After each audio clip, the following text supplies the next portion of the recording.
What's up everybody, JJ Shankles, the Goat Toasters here with your tech news. This week I didn't get around to making any videos, so here we have a whole week in review. Let's start it off with Nikon's new announcement for their new camera, the Nikon Z5.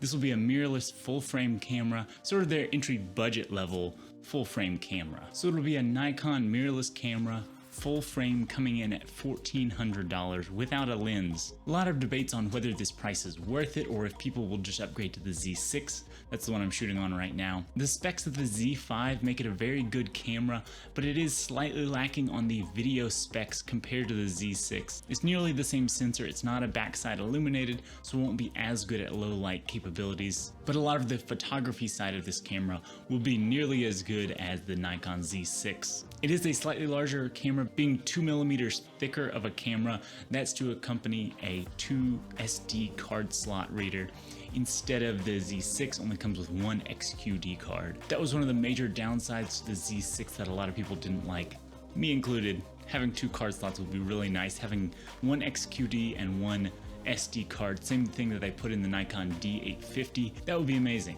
And now this new one has 2 SD card readers in there, which is great. But along with this announcement, Nikon also announced a Pancake Lens. This is a very short, compact lens that'll be great for the mirrorless cameras because the mirrorless cameras are so small, but with a full frame lens on there, these cameras are quite large. And so if you can put a nice Pancake Lens on there, you're not gonna get that great shallow depth of field that you will with a larger lens, but it's a great trade-off for people who do traveling or more travel vlogs with these cameras. The lens doesn't stick out so far from the end of the camera, and you can really, it's easy to pack in a bag and take with you wherever you're going. It will kind of be the kit lens for the Nikon Z5. And on to some hardware news with some bad news from Intel. They've released their second quarter earnings report for 2020, and in it they say they are having difficulties going to the 7nm process for their future CPUs. So the 7nm process, it's not actually 7nm transistors on there, it's more just the process size. It gives you an approximation for how large the transistors are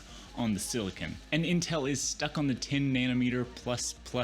They keep adding pluses to it to say they're improving the 10nm process because they're struggling to move to the 7nm process. AMD has already moved to the 7nm process. Since they use an external foundry to create their processors, Intel creates all of their silicon in-house, and they're thinking about starting to outsource some of their silicon production.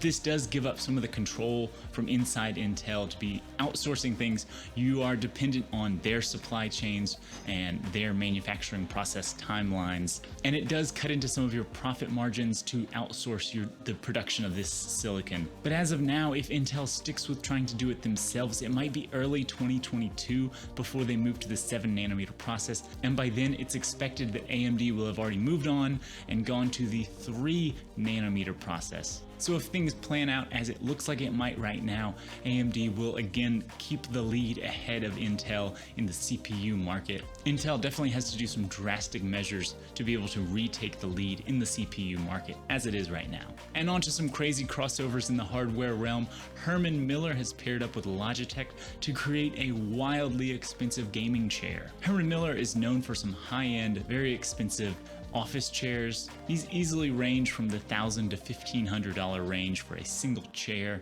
And this new pair up with Logitech is selling their new chair at $1,500. It seems a bit steep for someone to buy a Herman Miller chair with some Logitech branding on it, and they say they put a cooling gel in the pads of the chair to make it better for sitting all day. Seems a little bit wild that someone would spend that much money and want a Logitech logo to be branded in the middle of the chair. But we'll see how this pairing goes because they are planning on releasing a bunch of other chairs with this same collab between the two companies. And on to some video game news. Doom now runs inside of Minecraft. There's a Minecraft mod out right now where you can build a PC in the game and get it to boot Windows 95, and in Windows 95 you can play Doom. Kind of wild, but Doom Classic is such a small game, you can get it to run on nearly everything, and now with this mod you can get it to run inside of Minecraft. And on to some next generation video game news.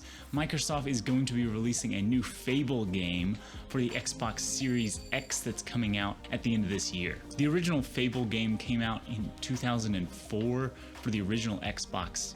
It's kind of a fantasy world that doesn't take itself too seriously, full of jokes and witty humor throughout. So definitely an interesting world that they've dropped for several years now, and it looks like they seem to be picking it back up with the next generation consoles. And a recall is out with Google. Some of their Nest wireless thermostats are getting a W5 error. It's an error with the wireless chip inside of these thermostats that makes it so you can't connect to it wirelessly, and thus you're not able to control the temperature wirelessly, which is kind of the entire point of spending more on a wireless thermostat. And Google says they will be replacing every single one of these that have this error. And so if yours does have that issue, make sure you contact Google and they'll get it sorted out. It's good to see when a company as large as Google goes ahead and does the right thing by replacing damaged goods. It's not the problem of the user who bought it, it was just a bad module that goes bad inside of the thermostat. And on to smartphone news. The future of smartphones are even more scratch resistant.